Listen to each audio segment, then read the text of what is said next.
Assalamualaikum warahmatullahi wabarakatuh.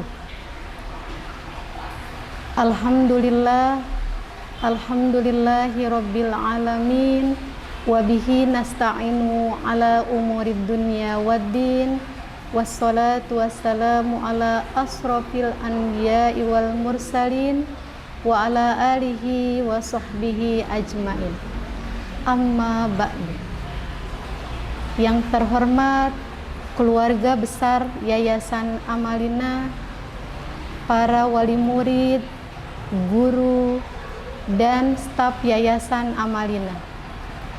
Puji syukur marilah sama-sama kita panjatkan kehadirat Allah Subhanahu wa Ta'ala atas nikmat yang diberikan kepada kita semua, sehingga kita dapat melaksanakan puasa pada hari ini dengan sehat. Salawat teriring salam marilah sama-sama kita sanjungkan kepada baginda Nabi Muhammad Sallallahu Alaihi Wasallam. Allahumma sholli alaihi. Pemirsa yang dirahmati Allah, di sini kita akan mendengarkan kajian pada hari ini dengan tema puasa adalah pondasi agama. Kajian hari ini akan disampaikan oleh Ustadz Elvi. Kepada Ustadz Elvi kami persilakan. Oke. Assalamualaikum warahmatullahi wabarakatuh.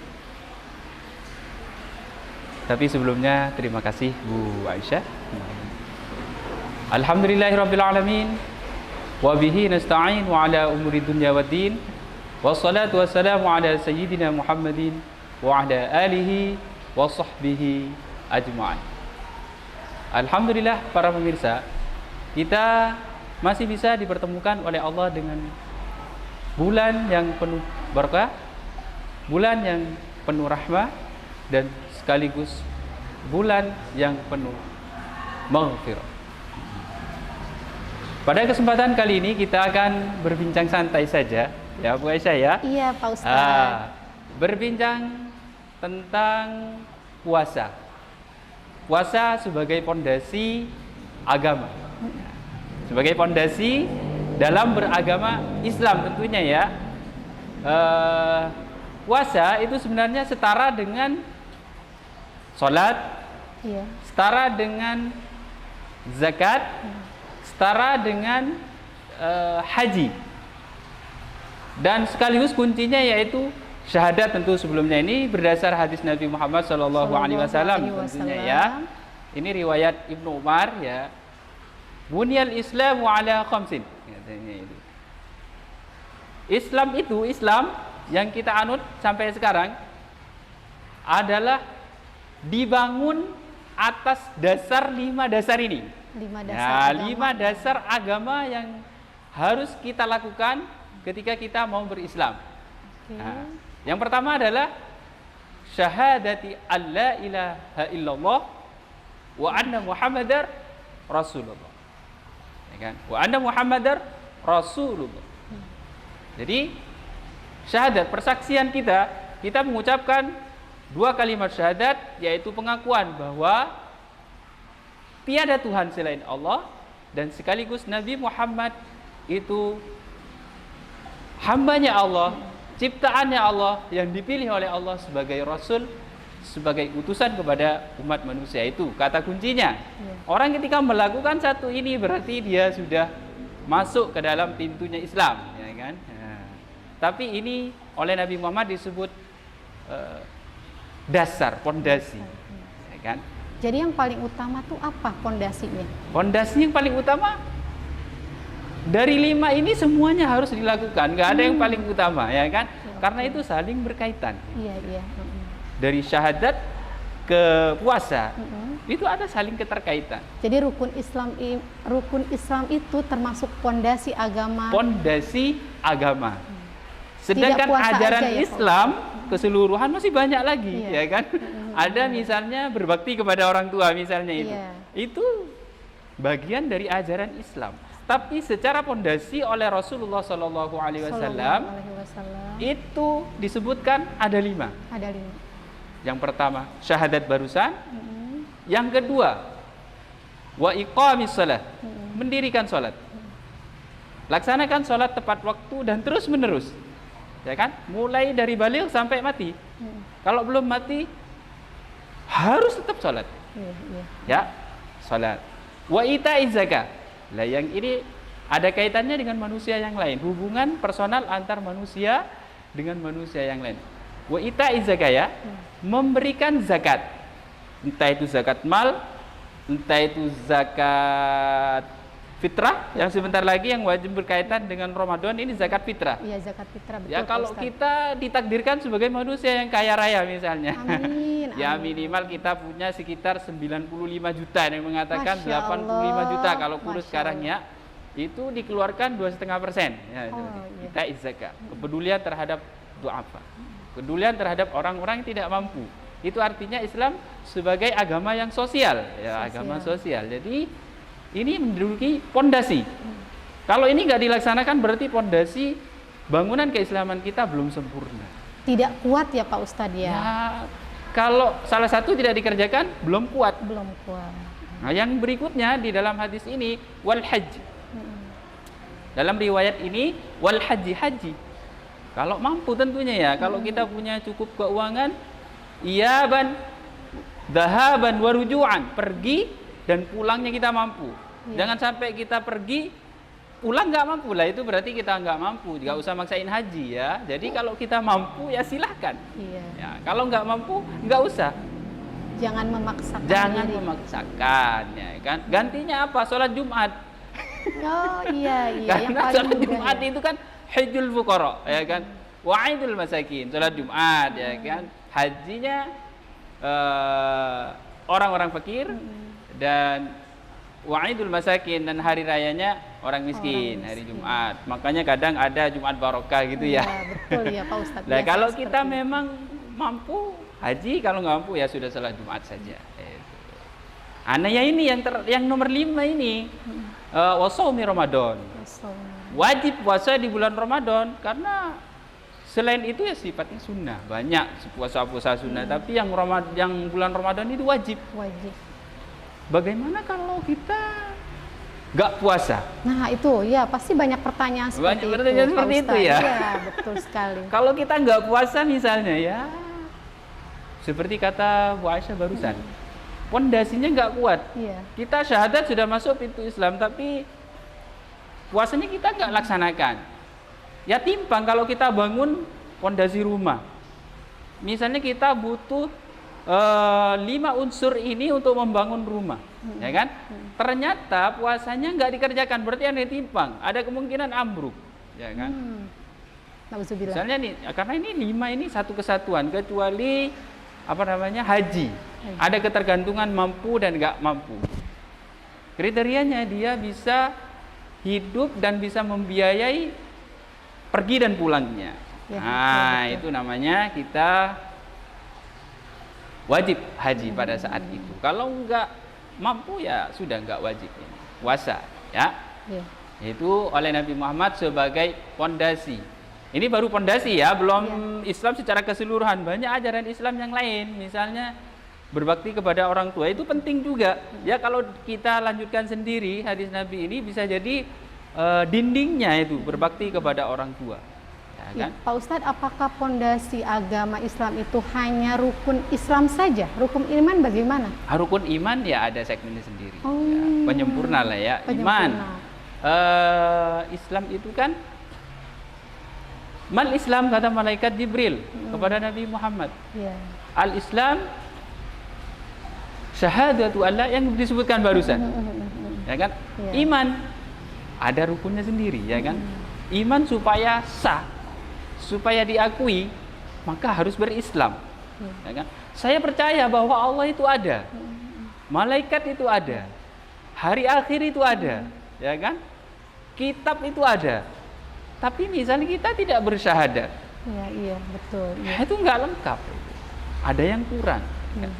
Misalkan rukun iman, mal iman antu'mina. Kada jawaban Nabi Muhammad dari pertanyaan malaikat Jibril, mal iman, ya kan? Antu'mina billah, kalian itu mempercayai bahwa Allah itu ada. Oh iya, seperti itu Pak Ustaz. Wal malaikati, wal kitabi, war rusuli, itu juga harus dipercayai. Kitab Al-Qur'an kita percayai, ya kan? Allah itu ada. Iya. Terus Al-Qur'an itu ada. Rasulullah itu ada, utusannya Allah itu Iya, ada. utusan Allah. Nah, kan? Percaya bahwa hari akhir itu ada. Percaya bahwa qada dan qadar itu misalnya gitu, Iya. percayai, ya kan? Itu rukun iman, ya. Jadi segmen iman, kemudian Islam. Kemudian selanjutnya meningkatkan diri kepada ihsan. Ihsan. Ihsan itu apa? Anta budallaha ka'annaka tara. Kamu beribadah kepada Allah, kamu salat kepada Allah, kamu sedekah, kamu puasa. Ka'annaka tara. Seolah-olah kamu melihat Allah Subhanahu wa taala. Seolah-olah, ya. Bukan berarti kita mampu melihat Allah itu al-ghaib. Ya kan? Tidak bisa dilihat dengan panca indera. Tapi Allah Subhanahu wa taala bisa dilihat dengan ciptaannya. Ya kan? Makanya ada kata bijak itu, man arafa nafsahu, siapa yang kenal pada dirinya sendiri, faqad arafa rabbahu, maka sebenarnya dia kenal pada Tuhan. Ya kan? Kita kan selama ini hanya lahir saja, ya kan, nggak pernah mikir-mikir diri kita itu seperti apa. Di mana kita tunjuk ke sini, lah ini kan dada saya. Kita tunjuk ke jidat, ya ini jidat saya, ya kan. Kita yang sebenarnya kayak gimana, ya perlu dipikir-pikir lah, ya. Nah, perlu dipikir-pikir. Fa illam takun tarahu, ini di bagian ihsan, maka jika kamu tidak bisa melihat Allah Subhanahu wa taala, fa innahu yaraka. Yang paling penting Allah melihatmu ketika kamu beribadah, ya kan. Yang paling penting kamu sholat, kalau bisa seolah-olah kamu melihat Allah Subhanahu wa taala, ya kan. Iya. Kalau nggak bisa, ya yang paling penting kamu itu harus tahu bahwa Allah itu melihat kamu. Ya, ini semuanya hanya pondasi, ya, barusannya. Iman, Islam, kemudian ihsan. Itu berarti antara Islam dan iman memang terkait dan terhubung, ya. Ini secara asas 5 itu terkait dari syahadat sampai puasa, secara dasar, secara pondasi. Terus Islam terkait dengan keimanan. Gabungan keimanan dan keislaman yang dilakukan terus-menerus dengan benar, maka kemudian bisa saja menimbulkan level berikutnya, ihsan. Terus yang paling penting apa dalam puasa ini, ya kan? Yang paling penting dalam berpuasa adalah sebaiknya kita meningkatkan level puasa kita. Kalau kata Hujjatul Islam Imam Al-Ghazali itu mengatakan puasa itu diklasifikasikan menjadi tiga lah, ya. 3 tingkatan dalam berpuasa. Yang pertama, saumul awam. Saumnya puasanya orang kebanyakan, orang awam. Orang yang ketika menahan diri dari makan minum, kemudian menahan diri dari hubungan suami istri, itu sudah sah, ya kan? Puasanya orang awam, ya. Puasanya orang awam, tapi dia masih melakukan dosa, melakukan apa itu, ya. Contoh sederhana ini yang disebutkan dalam hadis, al-kadzib, qauluz zur, berkata bohong, ternyata itu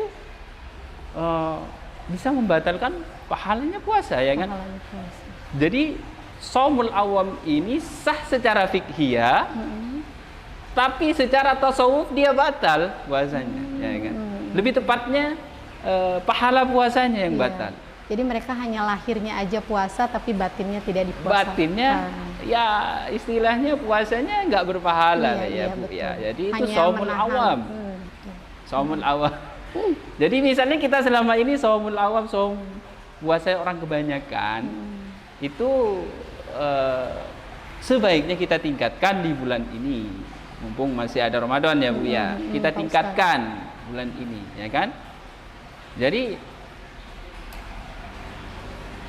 tiap tahun kita meningkatkan. Kita nyadar diri, alhamdulillah, misalnya kita nyadar ternyata puasa kita itu masih belum sempurna misalnya. Saya nyadar, alhamdulillah kalau masih nyadar, ternyata nggak nyadar kita tiap tahun puasa merasanya sudah oke puasanya, ya kan? Padahal ketika dia masih melakukan dosa, melakukan sesuatu yang dilarang oleh Allah, itu berarti puasanya kita ya puasanya awam. Termasuk saya, Masya Allah, masih awam Pak Ustaz. Ya, kita cobalah nih, mungkin kita masih semuanya masih awam, masih belajar, ya iya. kan. Kita tingkatkan dari awam ke khos, ya kan. Saumul khos. Saumnya orang khos ini bagaimana? Saumnya orang khos, orang khusus ini secara fikih sudah sah, kayak barusan, tidak makan minum, tidak melakukan hubungan suami dan tidak melakukan hal-hal yang membatalkan puasa secara fikih, itu kemudian dia menjaga diri supaya tidak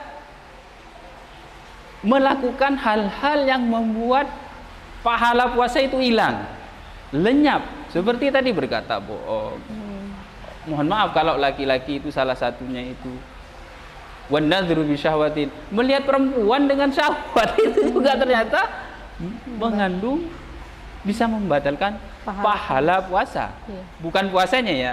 Ya, pahalanya yang angus, ya kan. Mengurangi pahala puasanya. Terus kalau dalam satu hadis lain itu berkata bohong juga. Jadi kalau kita berpuasa tapi masih melakukan qauluz zur, berbicara yang bohong, sering bohong, itu artinya Allah tidak mempedulikan kita puasa atau enggak jadinya, ya kan? Allah tidak peduli. Ayyada syarabahu wa ta'amahu, katanya itu. Allah tidak peduli dia itu sudah meninggalkan makan dan minumnya dan hubungan suami istri itu. Jadi enggak ada gunanya jadinya, ya kan, puasanya. Iya, betul. Kemudian meningkat lagi. Kalau ini sudah bisa, sudah dilewati, sudah menjaga diri, menjaga pandangan, menjaga mulut, menjaga telinga dari hal-hal yang dilarang oleh Allah, itu sudah masuk saumul khos. Kemudian masuk lagi ke tingkat saumul khawas, khawasul khawas, katanya. Jadi puasanya orang pilihan ini. Mungkin selevel para nabi dan rasul, selevel yang semirip-mirip dengan mereka lah, khawasul khawas. Jadi mereka seluruh pikiran dan tindak tanduknya, seluruh niatnya, kalau dia berpikir selain Allah, ya kan, dia menganggap itu tidak sah puasanya, ya kan. Jadi level puasanya sudah dia tidak mau memikirkan selain Allah Subhanahu wa taala. Kalau misalnya Allah tidak ridho, dia tidak akan memikirkan itu. Ya, kan? Dia sudah lepas dari ketergantungan manusia. Ketergantungan yang lain, dia hanya yang dicari adalah ridho. Pikirannya kosong dari selain ridho. Ya, jadi tidak memikirkan dunia seperti saya, mungkin puasanya hari ini bukanya dengan apa ya. Dipikirkan juga, cuman itu semua sudah diubah supaya menjadi ibadah. Niatnya sudah berubah. Niatnya semuanya ibadah. Litolabi ridho Allah, untuk mencari ridho Allah Subhanahu wa ta'ala. Itu sudah khawas. Saya tidak makannya karena saya tidak mau melakukan ini, karena saya puasa dan puasa saya ya semata-mata hanya ridho Allah. Udah gak peduli pandangan orang terhadap puasa kita. Yang pertama yang diperhatikan, ini menurut Allah benar nggak nih, gitu, ya kan? Sampai ke level batin kita, gak cuma di level dohir kita, enggak. Lahir dan batin, ya. Itu namanya saumul khawasil khawas. Itu dari 3 ya Imam Ghazali, ya. Secara teori mungkin kita sudah tahu semua ya, Ibu Aisyah ya. Secara teori, tapi praktik kita perlu meningkatkan diri. Masih banyak. Dan level yang kedua ini sudah lumayan ini, ya. Level yang kedua ini apabila kita mampu melaksanakan itu sudah lumayan. Apalagi nanjak ke level ketiga ini, berarti kita sudah gimana ya? Sudah mulai ittiba'ur rasul, ya kan? Ittiba'ur rasul sampai ke batin, Ya, luar biasa kan? Iya, luar biasa. Masya Ya Allah. mungkin secara perangkat batin kita itu mungkin sulit untuk menyamai Rasul, tapi kita sudah niru-niru Rasulullah Sallallahu Alaihi Wasallam. Ya kan? Oke Pak Ustadz, mungkin bisa disimpulkan jadi pondasi agama yang paling utama itu seperti apa dan apa saja, seperti apa rukun Islam kaitannya dengan pondasi agama setiap manusia. Rukun Islam, lebih tepatnya puasa saya, Ya, karena betul. sekarang bulan puasa Ya. ya. Rukun Islam atau kita sebut pondasi beragama, yaitu harus diisi satu kesatuan oleh syahadat, Ya. oleh mudawamah salat, oleh zakat, Zakat, oleh haji, oleh puasa. 5 hal ini tidak boleh ada yang kurang. Kalau enggak, bangunan keislaman kita bisa roboh. Ya kan? Tanpa syahadat kan berarti kita belum Islam. Iya, betul. Tanpa sholat, syahadat kita seperti kayak main-main. Ya kan? Tanpa zakat, kita cuma berhubungan dengan Allah, dengan sesama manusia tidak ada. Ya kan? Tanpa haji, kita nggak mengenal sejarah keislaman kita. Ya kan? Betul. Tanpa puasa, ya kita berarti membiarkan kita berada di level kehewanan, ya kan? Karena puasa itu, ya kan? Jangan sampai ya Pak Ustadz ya. Ya. Oke.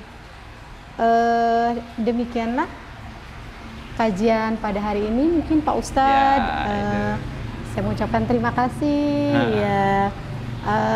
Pemirsa di rumah sekalian yang berbahagia, yang dirahmati Allah, kajian pada hari ini tentang puasa adalah pondasi agama Islam.